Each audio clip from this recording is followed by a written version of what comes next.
For you just to go down and do a push-up may be the same thing as you just going under a bar and hitting a back squat. You might be different than the next person. So if you're this person, give me a little tap of the like button. If you are new or on the replay, make sure you guys subscribe to the channel because that's what we talk about here. I've been on YouTube for the past 16 years. Sure, my numbers don't show it, but at the same time, I've been on it doing what I can do, and also had other channels that I've been on, working on, and have been taken away from me. But we could talk about that another time. Guys, we're live. So at some point, a little child might be walking down, which is my kids. It is early in the morning here in Las Vegas, Nevada. I'm not sure where you guys are from. If you are from out somewhere else, comment, let me know where you guys are from so I know where you are from. And we're going to talk about push-ups today and just the simplest way that you can, or either you will talk about regressing it to make it a little easier so you can work towards it. But something that we've been doing in my online group, because I don't get to see these people. We just train online. So we do Zooms, we do FaceTimes, we do group classes. But in order for me to know that they're working it, I do this one awesome new method that kind of helps, not kind of, it helps them get stronger. It helps them in the skill. It helps them increase the volume of push-ups that you do every single week, week to week. So first thing we're going to talk about is the regression part of it. So if you're a person that kind of goes down into a push-up and it just, you don't know where your elbows go. So let me bring this camera down since it looks, we are live. So welcome to the channel, everybody. Welcome to there's no cutting, there's no edits. I just like going straight into it. So from here, when I do that push-up, I'm going down, I'm going up, right? So making sure here, elbows are coming at almost a 45-degree angle. This will be a close grip, right? This will be a close grip push-up, but here is kind of where I keep it. If I go here, you could call this like a gymnastics push-up, right? They'll do this in gymnastics to help develop more of the chest, but this is an aggressive push-up to start, right? So if, again, I said a gymnastic push-up. So if you're not a gymnast, stay away from this push-up for a little bit. Maybe you can progress to there once you start getting core control, shoulder stabilization, other things like that. So for us, I want to make sure I'm here. Elbows in, pressing away, maybe a 45-degree angle. So the way I want to look at it is if I was going to push someone, right? I'm not going to push someone in this position. I'm not going to get you out of here. I'm not going to do that, right? Don't touch me. Am I going to push you that way? No. I'm like, yo, fuck's your problem? I'm going to step in and I'm going to push you this way, right? This is where my power is. This is where I can get everything away. So in karate, they would say, stop, right? That's another way to do it. Teach them how to stop, push things away, and elbows are coming in, and that's where power and their strength is from. So when you do the push-up, that's the same exact way you want to think about it. Think about pushing or moving your fridge, right? So if this is here, I'll turn there, that's your fridge. And you have to move this fridge from here to there. Am I going to push it like this? No. You're going to get behind it, elbows nice and tight, and you're going to push that fridge away. And that's the way I want you to think about it. So we already said here, there's a lot of stuff going on here on the counter and clean up because I don't feel like it. The only thing I did want to set up is that cool light that just kind of glimmers in the back so it bothers you. So from here, hands are going to go into the counter. So you don't have to go into the floor. If you do this on the floor, perfect, great. Just hang on tight till the end because I will show you the programming to increase the amount of push-ups you do to help reach your 100 rep goal or 1,000 rep goal. I don't know what it is. So you tell me what is for you. But anyone that's kind of in that beginner phase, my hands are going to be on the counter or even on your couch. Now from here, my feet are on the ground. I'm on the balls of my feet, squeezing my glutes, abs nice and tight, right? That's the setup position. I want this optimal position here. Abs tight, squeezing glutes. And now hands are about shoulder width. And I'm going to pull my elbows in, touch my chest or logo that's on the chest to the table, and then right back away. Elbows in, elbows in. Now I like to do these to warm up. I like to use these to prep up the movement because, again, this is a skill, and we'll talk about that later, right? It's not just exercise. You have to practice.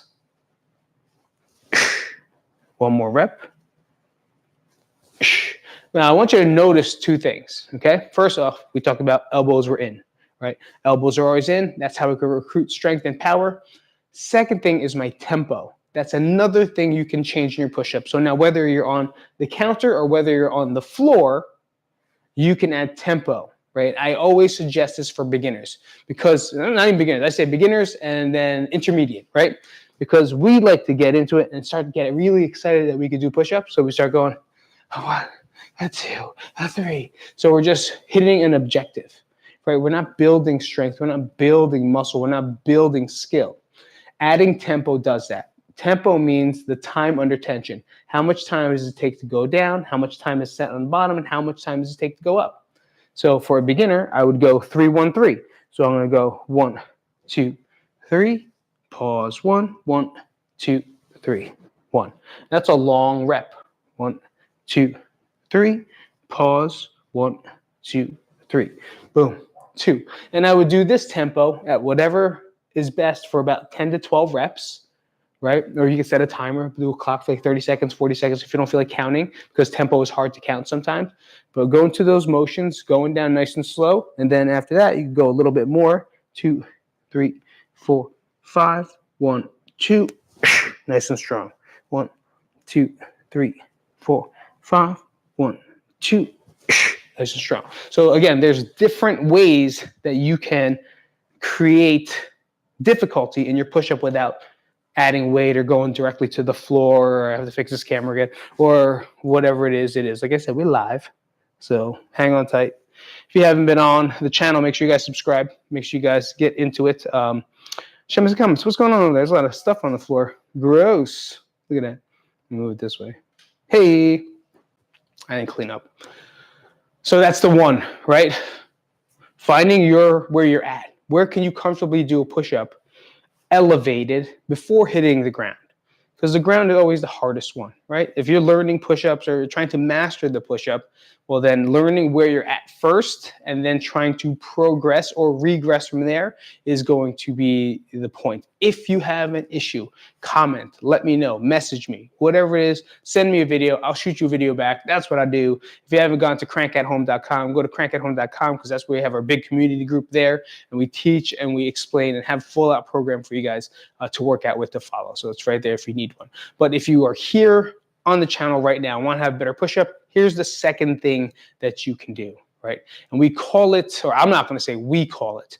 I like to do what we say practicing a skill. But recently, you're going to see Pavel. If you know who Pavel is, he's the creator of Dragon Door. He's one of the greatest coaches from Russia, I believe. I say Russian coaches because I just linked Pavel to sandbags and kettlebells and all that type of training. So Dragon Door stuff, Iron Mind, maces. He brings all they would say, which is now popular, those more odd objects, right, into the training, but has the philosophies that just make sense. And Pavel was, I say, the main reason that kettlebells are very popular. You know, he brought them over here, explained them more in books and manuals. That's how we learned them, right? Just by reading his Dragon Door books, an Iron Mind book. Iron Mind? No, I remember that. And anyway, he talks about, it's called Greasing the Groove. Do you hear a child? I hear a child coming down. You hear one? Comment if you hear a child. It's called Greasing the Groove. This is what I do with a lot of our members on Krank Online, or we call the Super Crew, is doing repetitions throughout the day, right? It doesn't have to be warmed up. It's get to that harder point of like your push-up and just do like 2 to 10 reps of your push-up.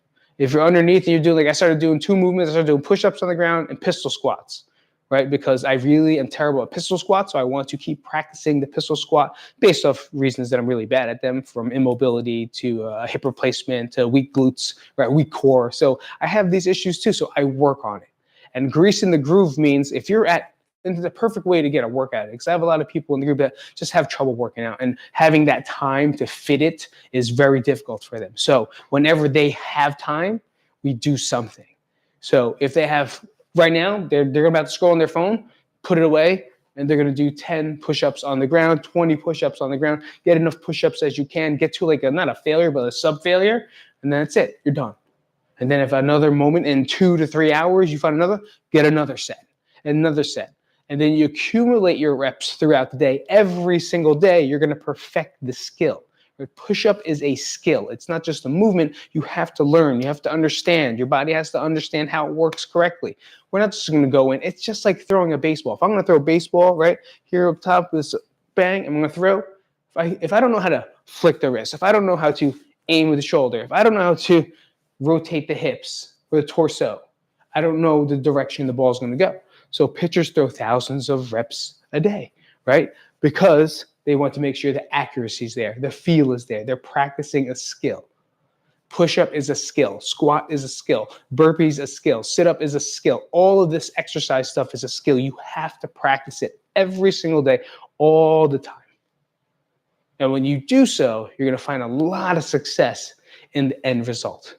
So when greasing the groove, if I wake up in the morning, first thing I'm going to do, I'm going to do a set of push-ups, set of squats, get out. It's just one set. It's going to take 2 minutes of your time. And then after breakfast, I'm going to do another 2 sets or a set. And then while I'm at work, I'm going to go to the bathroom, do a set. That's gross. Don't touch the floor in the bathroom. But you know what I'm trying to say? Find a number that you can aim for throughout the day and then start doing that. And accumulating the reps throughout the day, which they would call greasing the groove, is how you're going to win and succeed inside your push-up journey. Here comes Phoenix. Do you have clothes on? Get upstairs. Nope. Run down. Go. Are you doing a live stream? Yes, I am doing a live stream. Whoa, that's so cool. Thank you. You do have shorts on, so could you get dressed, please? And that's why I told you it was going to happen. Sunday morning here in Las Vegas. That's what happened. So again, just to review, find your progression, your regression. Find out your movement. How is it? Where are you at? Where are you at presently, or what we call your status quo? Is that even a word? You tell me. And then after that, continually do it throughout the day, right? 2 easy tips for you to do today, this week. Let me know you do. Comment how many reps you're going to get in this week. Message me if you have any troubles. My name is Pete. Make sure you like, subscribe, and comment. This is my son, Phoenix. Phoenix, say hi. Hi. All right. We'll see you guys later. Enjoy your Sunday. Have a great night. And thanks, Phoenix, for being half naked. Wait. No. Wait for what? The gingerbread man? No. What am I waiting for? Yeah.